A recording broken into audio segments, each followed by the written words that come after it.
ध्यान से सुनिएगा, गुरु महिमा के प्रति आज प्रश्न है। वह मोक्ष लाभ का अधिकारी हो जाता है जो गुरुदेव के चरणों के आश्रित रहता है। सायं प्रातः गुरुदेव की दंडवत करो और गुरुदेव को प्रणाम करके मन ही मन गुरुदेव का वर्ण करो रोज। गुरुदेव हमारे साधन भी आप हैं और साध्य भी आप हैं। और तुम एक महिमा की बात बताते हैं, कुछ ना कर पाओ, मान लो हर समय गुरुदेव के सानिध्य में रहने का तुम्हारा सौभाग्य नहीं है, तो वत्स मैं तुम्हें एक बहुत बड़ी बात बताता हूं। तुम अपने श्री गुरु की पादुका ले लो और उनको अपने पास रख लो।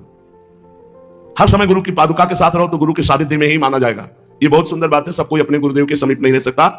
कह रहे कोटि कोटि महादानात कोटि कोटि महाव्रतात् कोटि कोटि महाज्ञानात् पराश्री पादुका स्मृति। ओहो, कोटि मंत्र जपात देवी पुण्य तीर्था गाहनात् कोटि देवार्चनात् देवी पराश्री पादुका स्मृति। महारोग महोत्पाते महादोषे महाभये महापदी महापापे स्मृता रक्षति पादुका। बहुत सुंदर, बहुत सुंदर, बड़ी दुर्लभ बात पूज्य श्री सीताराम दास जी महाराज के वचनों से मिल रही। कोटि कोटि महादान कोटि कोटि महाव्रत कोटि कोटि महाज्ञान से भी अधिक है गुरु के चरण पादुका का स्मरण करना। गुरु की चरण पादुका का स्मरण करना, अपने गुरु की चरण पादुका का स्मरण करना। गुरुदेव की कृपा से सिराहना गुरुदेव की पादुका से ही भरा हुआ है। जूता पादुका मोजा जो है वो सब सिराहने रखे हुए। जो गुरुजी ने पादुका दी थी वो सिंहासन पर विराजमान है। ऐसे जो दांव लग जाता है वो सब जगह जगह रखे ऊंचे ऊंचे पे, जिधर जाओ उधर से दंडवत करो गुरु जी की। कहीं जूते रखे हैं, कहीं मोजे रखे हैं, और जहां शयन करते हैं वहां जूते अलग रखे, कई जोड़ी जो मोजा रिटायर करके रख दिए गए। तो जब सेवा में थे तो पूछ लेते महाराज अभी तो पहनने के काम में आएंगे नहीं, तो क्या रखे रहने दो, नहीं रखे रहेंगे, पूछ रहे हैं पहनने काम में आएंगे नहीं, अब तो नए पहनते हैं, तो ठीक है महाराज जी, उन्हीं के सामने जेब में ऐसे रख लिए। गुरु की चरण पादुका का स्मरण, देखो कह रहे कोटि कोटि महादाना, करोड़ करोड़ प्रकार से दान करने से जो पुण्य होता है केवल गुरु की पादुका सर पर रख लेने से होता है। ये हमारी बात मान लो। गुरु की पादुका का बहुत बड़ा महिमा है, बहुत बड़ी महिमा है। रोज प्रातः स्नान करके अपने मस्तक पर गुरु पादुका रखो और कुछ सेकंड या मिनट गुरु मंत्र जपो। सबसे बड़ी पूजा बता, सबसे पहला कार्य गुरु पादुका को मस्तक पर पधराओ और गुरु मंत्र जपो। फिर गुरु पादुका जिस आसन पर विराजमान है थोड़ा जल, गंगा जल या यमुना जल लेकर चरण पादुका का प्रक्षालन करो और वो चरणामृत पान करो, हाथ धो करके। फिर चंदन तिलक जो भी आपकी सामग्री पूजन की है उससे गुरु पादुका का पूजन करे। गुरु पादुका का जो स्मरण कर, करोड़ करोड़ महाव्रतों का फल, करोड़ करोड़ जो ज्ञानियों को परम लाभ प्राप्त वो सब गुरु पादुका से। कोटि मंत्र जपात देवी पुण्य तीर्थावगाहनात् कोटि देवार्चनात् देवी पराश्री पादुका स्मृति। गुरुदेव की चरण पादुका का पूजन, उनका ध्यान, उनका स्मरण, बोले करोड़ों मंत्र जप का फल, सब तीर्थों के अवगाहन का फल, सब देवताओं के अर्चन का फल गुरु पादुका पूजन से प्राप्त हो जाता है। और अगर गुरु पादुका छाती से बंधी हो तो देखो कह रहे महारोगे महोत्पाते महादोषे महाभये महापदी महापापे स्मृता रक्षति पादुका। अगर गुरु पादुका को ऐसे छाती पे बांधे तो कोई महारोग उसे गिरा नहीं सकता, कोई महा उत्पात उसे छू नहीं सकता, कोई महादोष उसे स्पर्श नहीं कर सकता। बड़ी कृपा गुरु पादुका की होती है। महारोगो अगर छाती से पादुका लगी तो कोई यार क्या जाता है।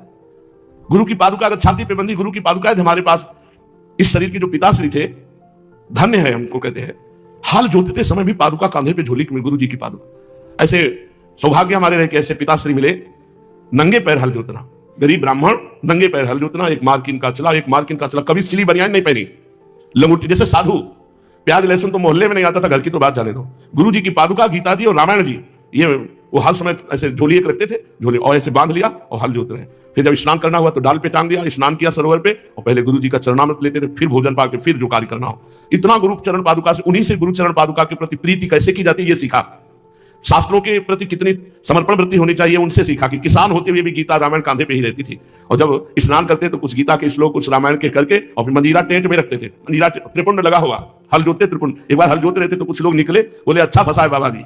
वो समझ रहे थे कि बाबा जी को हल जोतवाया जा रहा है, तो बाबा जी के बाबा जी पैदा होते तो बाबा जी हुए नाना बाबा जी, मामा बाबा जी, बाबा जी, पिता बाबा जी के बाबा जी पैदा होते नहीं होते। तो वो ऐसे संत रूप में, तो गुरु चरण पादुका की जो महिमा वो बचपन से हमने अपने पिताश्री में देखी और उन्हीं की पूजा की हुई। वो सबसे पहले नहा करके फिर गुरु पादुका ऐसे माथे पे रहते, फिर वैसे धो करके और चरणामृत लेते, फिर गीता रामायण का पाठ करके 12 बजे दिन तक हल जोतते रहते। ये ट्रैक्टर की व्यवस्था थोड़ी थी, एक फार वाला हल, मतलब 1 बीघा जोतना है तो 10-20 घंटे जोतो तब कहीं जा करके, और पूरा ऐसे बड़ी मेहनत की कमाई से धर्म पूर्वक जीते थे। तभी हम लोगों के जो संस्कार बने ना वो इसी से बने, और जो तपस्या का स्वभाव बना वो ऐसे घर में पैदा हुए थे कि सुविधा ही नहीं थी। तो एक तपस्वी जीवन बाल्यावस्था से था। कभी सर्दी में स्वेटर नहीं पहने गए, मफलर स्वेटर साल नहीं, वही जो गर्मी में पहने जाते हुए। सर्दी में बस इतना होता था कि गर्मी में जो कांधे पे अगौछा होता था वो कानों में होता था, बस इतना ही था। बचपन से वो वैराग्य, बचपन से वो तप का जीवन का संस्कार, तो वही आगे बढ़कर के परमार्थ में सद्गुण बन गया। वही सद्गुण बन गया। भगवान कहते हैं ना जिस पर मैं कृपा करता हूं उसका धन अपहरण कर लेता हूं, पग पग पर उसे दुख देता हूं। ऐसे ही परिवार में जन्म हुआ था। जहां केवल भगवान का भरोसा और भगवान की भक्ति, दूसरा कोई रंग ही नहीं था। पूर्व जन्म में कोई साधना हुई होगी जो बकाया रह गई होगी, तो ऐसे पवित्र कुल में, उत्तम कुल में जन्म देकर भगवान ने सतमार्ग में। तो ये पिताश्री से सीखा, बचपन से गुरु पादुका पर प्रीति, क्योंकि देखते थे कि वो पादुका सर पे रखकर कैसी आराधना करते थे। तो आज भी जैसे वो आराधना करते थे उसी पद्धति से, उनकी कृपा से गुरु चरण पादुका की आराधना। महारोगो महाउत्पाते महोदोषे महाभये महापदि महापापे स्मृता रक्षति पादुका। जो गुरु पादुका की आराधना करता है उसे कोई रोग परास्त नहीं, कोई दोष छू नहीं सकता, कोई उत्पात नहीं छू सकता, कोई भूत प्रेत उसे परास्त नहीं कर सकता। श्री सीताराम दास जी महाराज, हम आपको छवि दिखाएंगे आकर के, किसी दिन लाकर हमारे पास रखी। ऐसे गुरु पादुका छाती पे बांधे हुए हैं। दुराचारे दुरालोके दुष्संगे दुष्ट संग्रहे दुराहारे दुर्बुद्धो स्मृता रक्षति पादुका। जो गुरु की चरण पादुका का सेवन करता है तो दुराचार, लोक में दुराचरण करने वाला, दुष्संगी और दोषों को संग्रहित करने वाला, दुर्बुद्धि और गलत आचरण से कमाए हुए धन से जीवन उपार्जन कर, इन सब से रक्षा कर लेती। अगर गुरु पादुका का पूजन है, ये सब ऐसा है तो बचा लेगी गुरु पादुका। बहुत बड़ी बात है गुरु पादुका। तेनाधीतम स्मृतम ज्ञानम दुष्टम दत्तच पूजितम जिह्वा में वर्तते यस्य पराश्री पादुका स्मृति ही। दुराचार में, दुर्लोक में, दुष्संग में, दूषित संग्रह में, दुष्ट आहार एवं दुर्बुद्धि में पूर्ण रूप से रक्षा करने में समर्थ है श्री गुरु पादुका। जिसकी जिह्वा पर गुरु पादुका का चरणामृत पहुंचता है रोज, उसके द्वारा वेद शास्त्रों का अध्ययन का रोज फल मिलता है। कितना सौभाग्य! उसने सब कुछ पा लिया जिसने गुरु पादुका पर पूर्ण निष्ठा कर ली। मेरे गुरुदेव साक्षात विराजमान गुरु पादुका। 14 वर्ष ऐसा भरत जी ने किया। भगवान श्री रघुनाथ जी की पादुका को सिंहासन पर विराजमान करके, रोज पूजन करके, रोज माथे पर पधराकर आज्ञा पूर्वक 14 वर्ष तक चक्रवर्ती सम्राट पद की रक्षा की। उसने सब दान कर लिया जिसने गुरु पादुका का सेवन किया। हे देवी, एक बार भक्ति पूर्वक यदि श्री गुरु पादुका को मस्तक पर पधरा दिया जाए तो उसकी गति को कोई नहीं रोक सकता, मतलब उसकी दुर्गति नहीं हो सकती। एक बार गुरु पादुका यदि मस्तक पर विराज और रोज विराजमान हो रही तो फिर दुर्गति का क्या। अपवित्र हो या पवित्र हो, कैसी भी स्थिति में हो, जो गुरु पादुका को अपने पास रखता है, अनायास ही धर्म अर्थ काम मोक्ष सब कुछ प्राप्त करने में समर्थ हो जाता है। 10 दिशाओं में कहीं भी जाए, जिसके पास गुरु पादुका है उसको कोई परास्त नहीं कर सकता।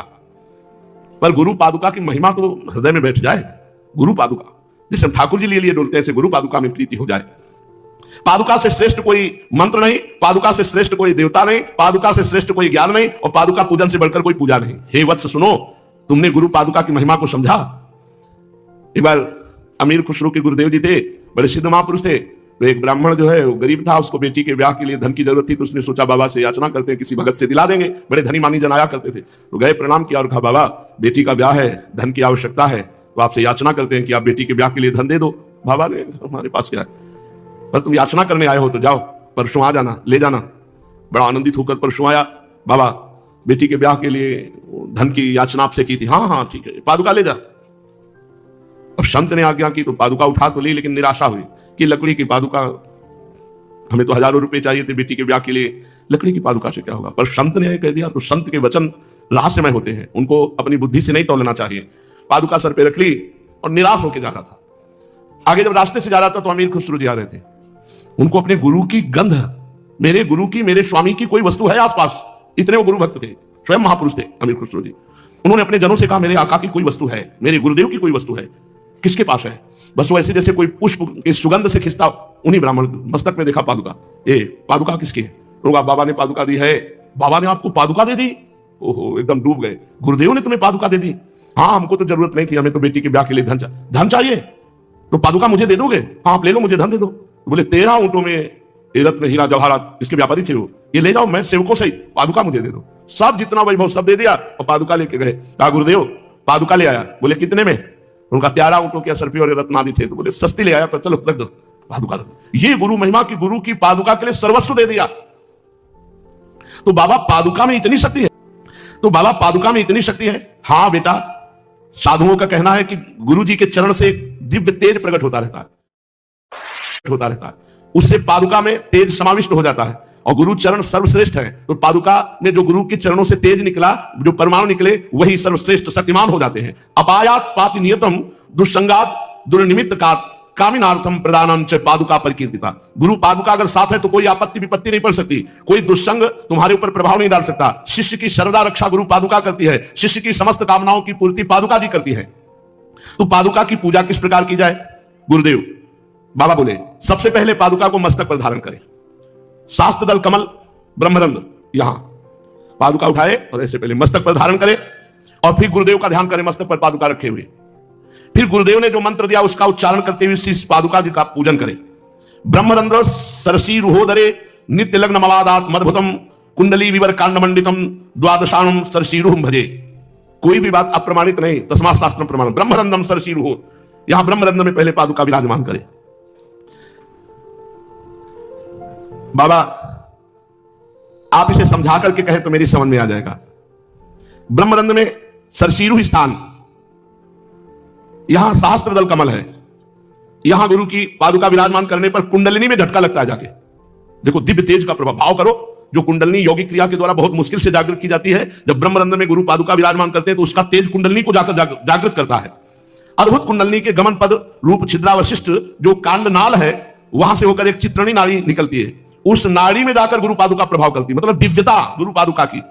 फिर द्वादश दल कमल की कर्णिका में श्री गुरुदेव भगवान का जो ध्यान पूर्वक यहां पादुका रखी गई है, वो जाकर के वहां उन कमल को खिलाती, जो 60 कमल है सब कमलों को खिला देती है। जो गुरुदेव की चरण पादुका को मस्तक पर रखकर काफी देर गुरु मंत्र का जप करता है, चिंतन करता है, गुरुदेव का जप करता है, मंत्र का और पादुका की मस्तक पर विराजमान, तो हंस स्वरूप भगवान उसके हृदय कमल पर प्रकाशित हो जाते हैं गुरु महिमा से। गुरु पाद पद्म द्वय, गुरु जी के चरण जो दो हैं उनका जो चिन्ह है पादुका, अरुण अरुण वर्ण। गुरुदेव के चरणों का ध्यान करते हुए फिर पादुका को स्नान कराए। अगर आपको समय हो तो थाली पे पादुका रख दिया, सुंदर जल से स्नान कराया और वही चरणामृत पान। ये अमृत पूर्ण है, ये अमृत में है। फिर कपड़े से पोंछकर पादुका विराजमान की, फिर इत्र लगा दिया, फिर चंदन लगाया, फिर धूप अगरबत्ती, ऐसे आरती पूजा की। गुरुदेव मेरी बुद्धि अत्यंत मलिन है, ये सब कुछ सुन रहा हूं, पर क्या मैं धारण कर सकता हूं, ऐसा कर सकता हूं? अरे बाबा एकदम सरल बात है, इसमें कौन सी हम तुम्हें बुद्धि लगाने की बात कह रहे हैं। पुनः सुनो, गुरुदेव के चरणों का चिंतन करते हुए, गुरु मंत्र जप करते हुए, गुरु पादुका की आराधना, ये निश्चित तुम्हें भगवत प्राप्ति करा देगी। संध्यायाम पूजयेद यस्तु गंध पुष्प जगत गुरुम तस्य किम मंत्र पूजादि विधान नन्यसि जाप कई। जो तीनों काल में गुरुदेव के चरणारविंद की पादुका का गंध पुष्पादि से पूजन करता है, उसके लिए कुछ दुर्लभ नहीं है। मेरे नाथ मेरी बात समझ जाओ। पहले तो बताया है कि बहुश्यामा को एक ओहम में करना, बोले ये तपस्या के द्वारा हो सकता है। शारीरिक तपस्या, मानसिक तपस्या, वाचिक तपस्या, बोले ये हमसे नहीं होने वाली।